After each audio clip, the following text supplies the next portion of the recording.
Murder Clinic. Stories of the world's great detectives of fiction.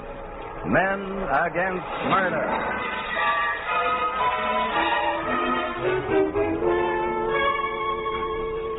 Each week at this time, WOR Mutual turns the spotlight on one of the great figures of crime detection and brings you his most exciting case. Tonight, Agatha Christie's unique detective Hercule Poirot in the tragedy at Marsden Manor.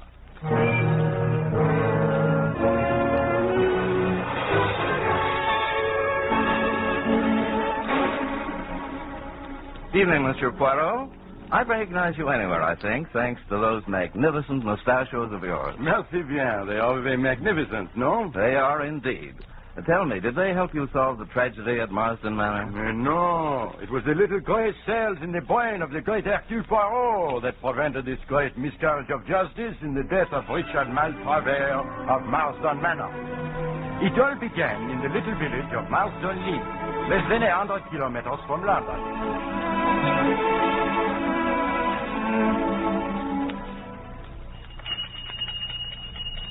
Coming. Yes, what is it? Be you Dr. Bernard? Yes, I am. Come quick, the master's done for. You mean Mr. Maltravers of the Manor? Aye, the master. The mistress, she says, fetch the doctor, she says. But it bean't no use. He's a dead un. I knows a dead un when I see un. What was it, man? An accident? No, bean't no accident. I found him in the lower meadow, with the blood running out of his mouth. Be a stroke. A stroke? That's what it be. Well, hurry, man, let's go.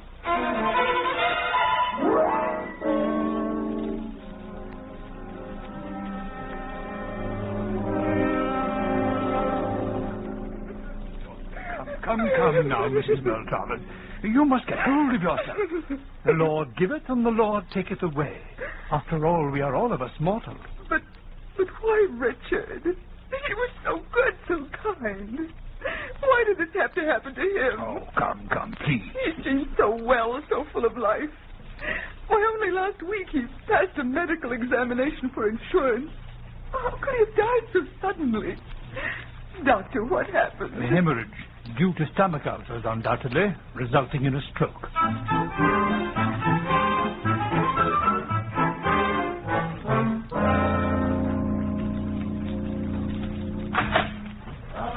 Bonjour, Mr. Hyde. Hello, Poirot. You know my good friend Captain Hastings, no? Good morning, Captain Hastings. Welcome. Well, Poirot, you got my message, I see. I did. What is it that disturbs you, mon ami? Richard Maltravers dies? You sent for Poirot. What was the cause of Monsieur Maltravers' death? The death certificate says a hemorrhage resulting in a stroke due to stomach ulcers. But surely you did not bring Papa Poirot here to talk of the stomach ulcers.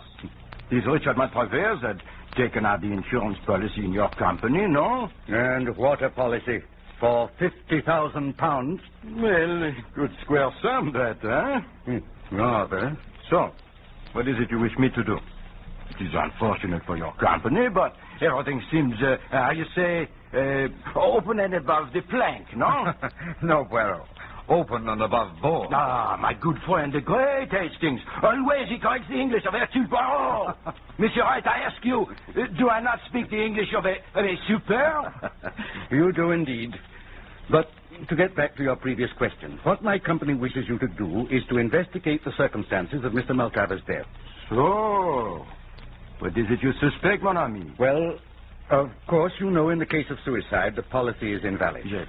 And when a man past the prime of life takes out an unusually large policy in favor of a young wife half his age and then dies within 2 weeks, the possibility of suicide cannot be ignored. Oh, with certainty, mon ami.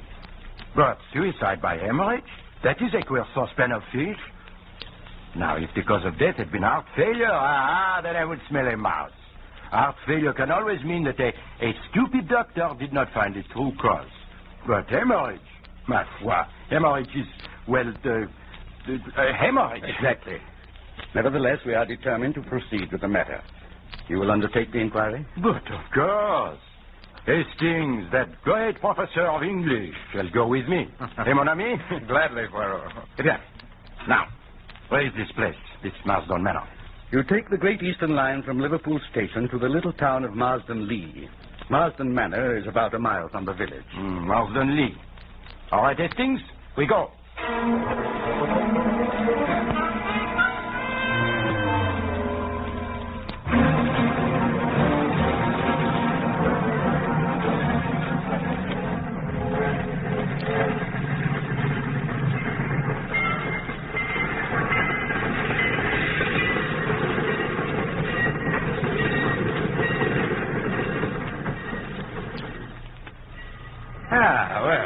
So this is Marsden Lee, eh?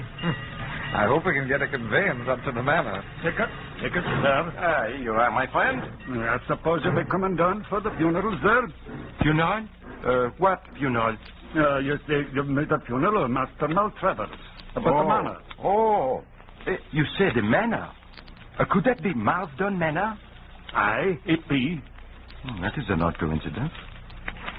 My friend and I, we have come down with a thought of buying this Marsden Manor. You couldn't pay me to live there, you couldn't. Why not? It be haunted. Haunted? Aye, haunted. Seen things there, folks says. Yeah, we should see. Now, could you tell us where a Dr. Bernard lives? Aye, up yon hill, about half a mile. Well, come, Hastings.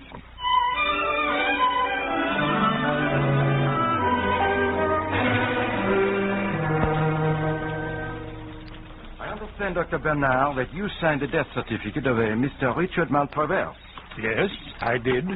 You understand, Doctor, with such a big policy, we must make the careful investigation. Of course. I suppose he was such a rich man, his life was insured for a big sum, You consider him a rich man, Doctor? Well, was he not? He kept 2 cars, you know, and Marsden Manor is a pretty big place to keep up. Although I believe he bought it very cheaply. I understand he had considerable losses of late. That's so, indeed. It's fortunate for his widow, then, that there is this insurance. Yes. Very beautiful and charming young creature, but terribly unstrung by this sad catastrophe. I've tried to spare her all I could, but of course the shock has been very great. Why shock? His ulcers of the stomach, they're what you call chronic, huh? Yes. They are not sudden. No. Did you not attend Mr. Maltrevor's before, Doctor? My dear sir, I never attended him. What? I understand Mr. Maltrevor's was a member of a faith-healing sect. But you examined the body? Certainly. I was fetched by one of the under-gardeners. And the cause of death was clear? Absolutely. There was blood on the lips, but most of the bleeding must have been internal. He had not been moved? No, the body hadn't been touched. He had evidently been out shooting crows, and a long-barreled bird gun lay beside him. The hemorrhage must have occurred quite suddenly. Gastric ulcers, without a doubt. He could not have been shot, huh? My dear sir, I beg pardon. But I remember once a doctor who said heart failure until the constable showed him a bullet wound through the head. You will find no bullet wounds on the body or head of Mr. Maltrevor's. Now, gentlemen, if there's nothing further, Thank you, Doctor. Just one more thing. You saw no need for the autopsy, huh? Certainly not. The cause of death was perfectly clear. In my profession, we see no need to distress unduly the relatives of a dead patient. Now, gentlemen, if you'll pardon me, good day. Well, Hastings, what do you think of our good Dr. Bernard? Bit of an old fool. Precisely. Your judgments of character are always profound, mon ami, except where a young and beautiful woman is concerned. So now you must mind your Q's and P's, because the good doctor has said that the next one we see is both young and beautiful. This Madame Maltrever.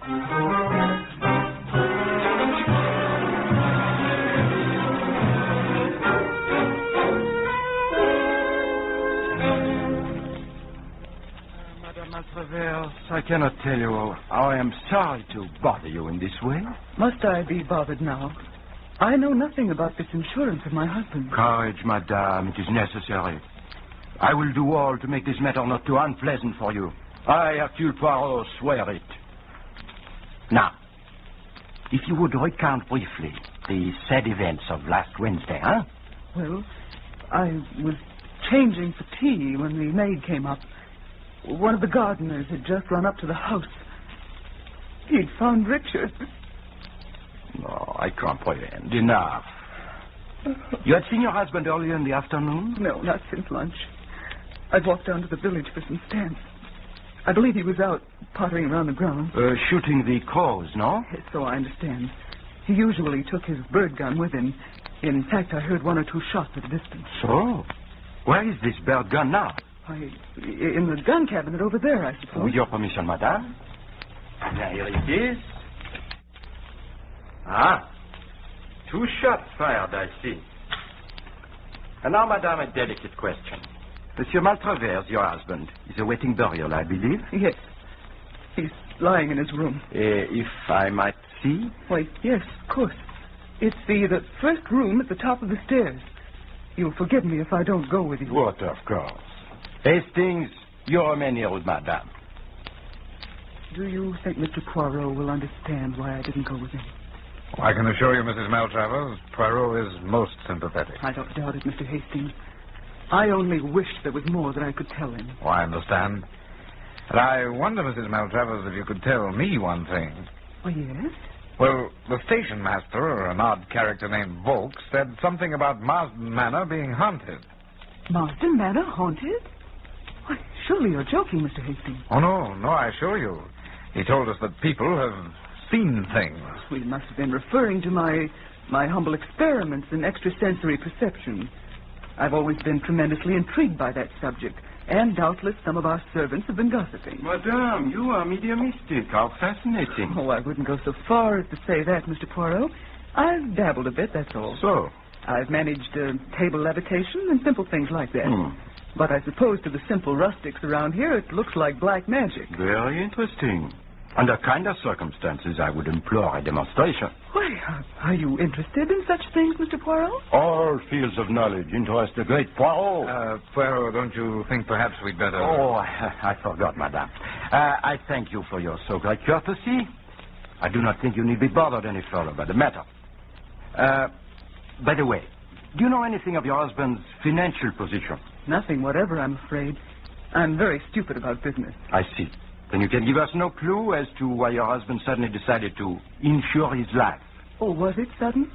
I'm sure I don't know. Enfin. And now, with your permission, madame, we will go.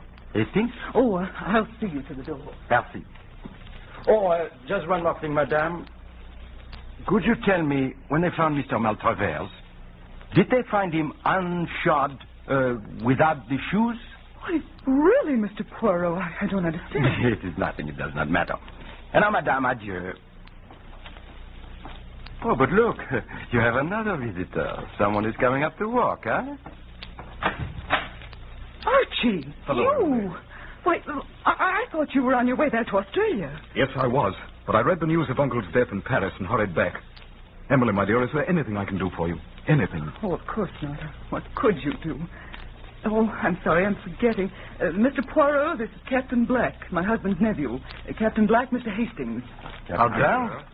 Emily, how did this happen? Uncle seemed perfectly well when I was here Monday night. You've evidently read the papers, Archie. You must know what happened. But they gave no details, just the bare notice of his death. What happened? Archie, I just can't go through all that again. Yes, Captain Black, I'm afraid my friend and I, we have disturbed madame. What are you doing here?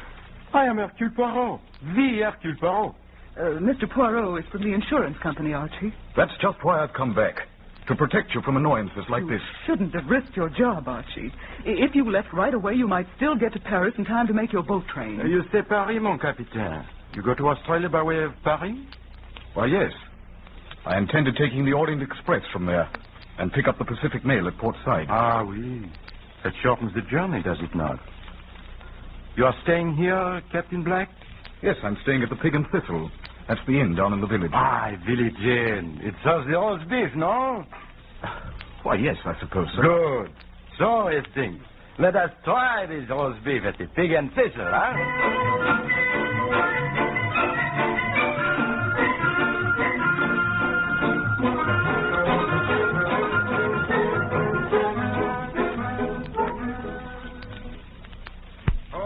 Poirot, now you've had your roast beef. Hadn't we better be getting back to London? No, not so fast, my good Hastings. London, she will not run away. But this Captain Black, he may do so. A garçon, garçon. For heaven's sake, Poirot. English inns don't have garçons. No? Then who is it who approaches? What do you have, Governor? For my friend, the dictionary. For me, a bock.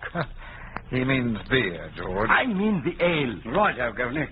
You've been up at the Manor, sir? I mean, yes, we have. It's sad business, that. I knew no good had come of it as soon as they took the Manor. You mean this, Maltravers? They were not popular? Well, not that, Governor. He was a bit too old for her, if you know what I mean. Oh, see? She might better have married the nephew. Leastways, I'll better Bob the nephew thought so. Ah, there has been the gossip, huh? Well, I wouldn't go so far as that, Governor. But he did hang around a bit. And the husband, Mr. Maltravers? The object? Not as I knows of, Governor. But why is my opinion, I is. Without a doubt, it is the worst opinion, no, George? But the Captain Black, here he comes now. Hello, Poirot. Here you are. Captain Black, come, will you not join us? Bark, perhaps? Yes, thanks. I don't mind if I do. Waiter, a mug of ale. Oh, hello, Governor. Sad business, this death of your uncle, huh? Yes, and so sudden, too. He seemed in excellent health when I dined with him Monday night. So? And was he also in good spirits? What did he say? Or what was the talk at this dinner Monday night? Oh, I don't know. The usual general topics. I see. My uncle asked about my people. We talked of Australia. Yes. Then Mrs. Maltravers asked a lot of questions about East Africa, where I'd spent some time. I told them one or two yarns. That's about all, I think. Madame Maltravers seems much upset at the death of her husband, no? Naturally. They've been married less than a year. So I hear. A remarkable woman, this lady. Remarkable in what way? What do you mean? She has, how you say, the seeing eye. I hear her tell Hastings. She does the seance. He seems most interested, no, Hastings? Oh, I wouldn't go so far as that. Always the conservative Hastings. Me? I am not so. Why, Mr. Poirot, don't tell me you believe in this psychic stuff. Oh, I have not the closed mind. For example, Captain Black, you have told us all that your conscious self knows. Now, with your permission, I would question your subconscious, huh? Psychoanalysis, eh? Well, it's nonsense, but I don't mind. Merci. It is like this.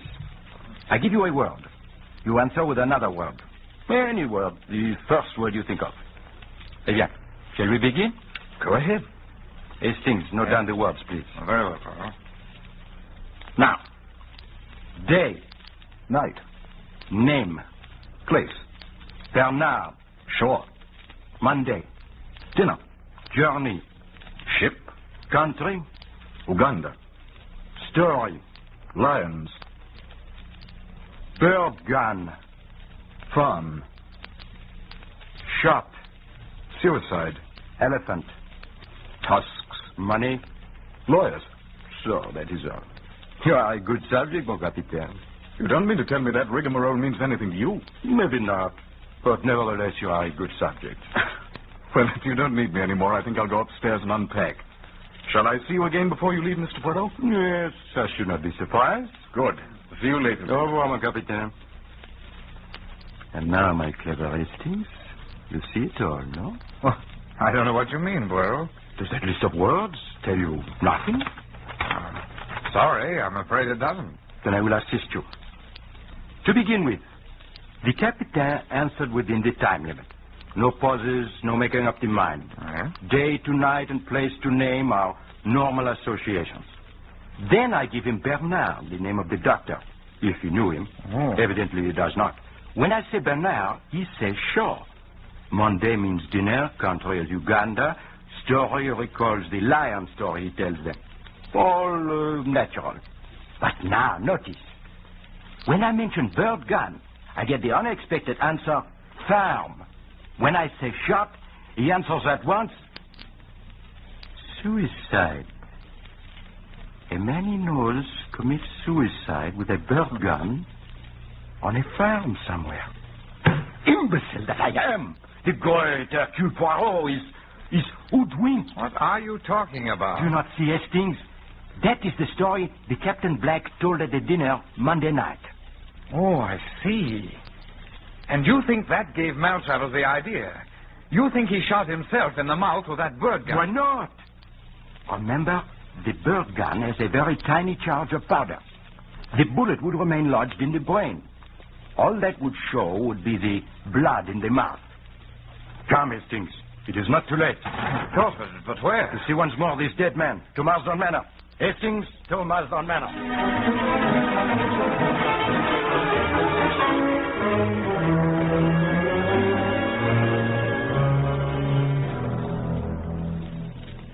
Alas, Mrs. Maltravers, it is true. Your husband shot himself through the mouth with the bird gun.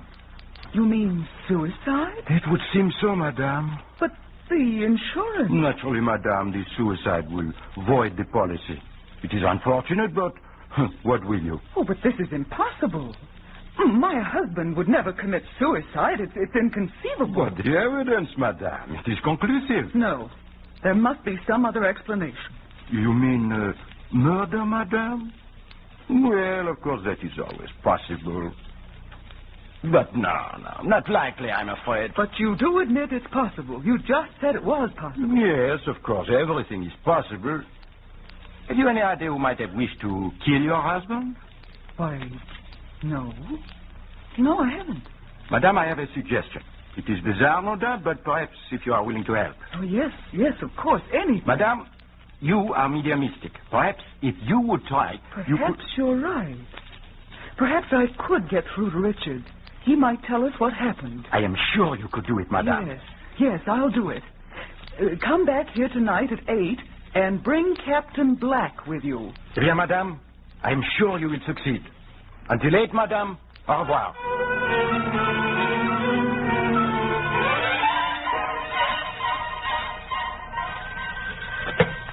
Hello?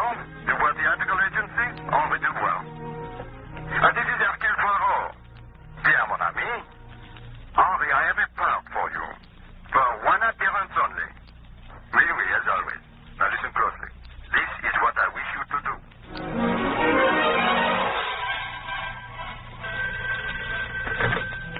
Dr. Bernard, this is Hercule Poirot. Tell me, doctor, when you saw Mr. Maltravers after the stroke, did he have on the shoes? He did? Bien, merci.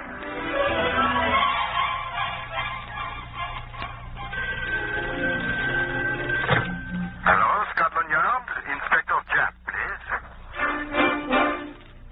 Hello, Japp. This is Poirot. Quite well, thank you. Inspector, I think I have a murderer for you. No, there is no time to explain. Be at Marsden Manor, Marsden Lee, at 8 o'clock tonight. Wait outside the window. And do not come in until I call, eh? Good, remember. Marsden Manor at 8.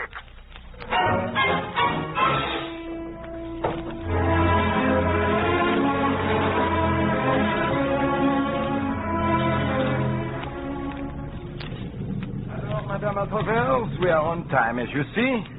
Hastings and I have brought Captain Black with us. I say there's a bad storm coming up. Would that interfere with the experiment? Certainly not, Mr. Hastings. This isn't mumbo-jumbo. The weather has nothing to do with it. Well, let us proceed, huh? Yes. Now, will you draw chairs up around this table, please? Now, Mr. Hastings, if you'll put out the light. Certainly. Now, remain perfectly quiet, please, no matter what you hear or see. Richard. Can you hear me, Richard? Can you hear me? If you can, rap. Rap 3 times. Did you hear that? Ah, but of course, madame. Did you not tell him to rap 3 times? That's how Richard always used to knock. Perhaps he is outside. No. They say the suicide never rests, always returns. Listen. What was that? The front door slammed. What? No, Captain Black. It was but the thunder. Poirot, I hear footsteps. It is the wind, madame. I will close the door.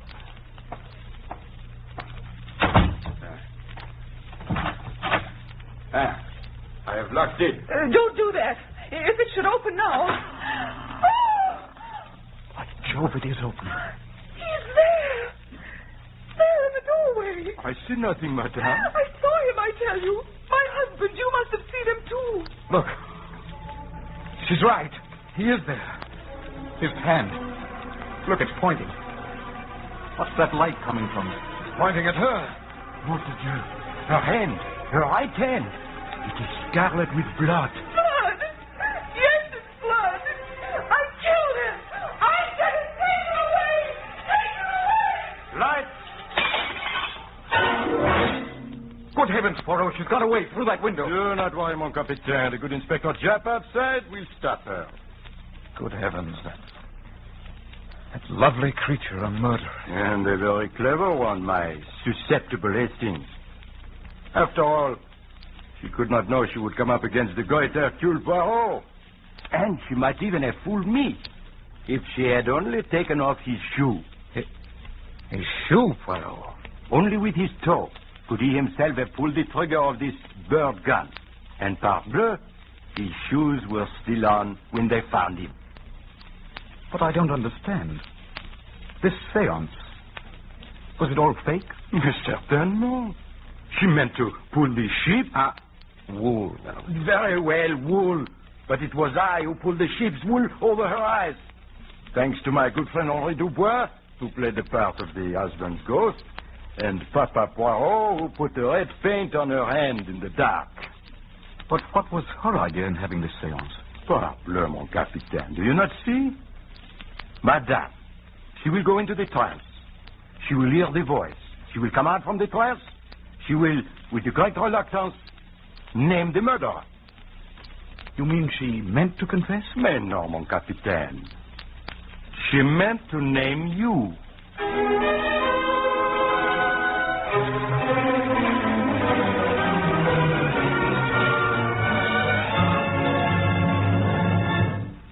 You have been listening to Murder Clinic.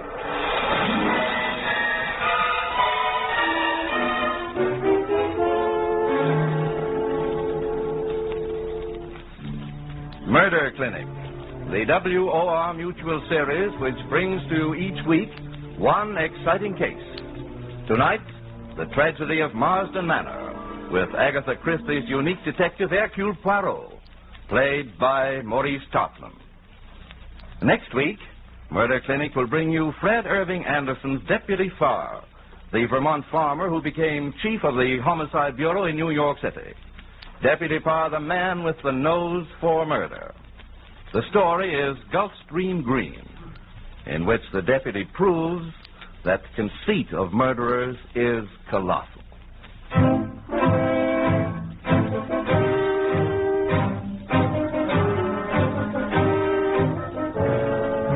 Original music was composed by Ralph Barnhart and conducted by Bob Stanley.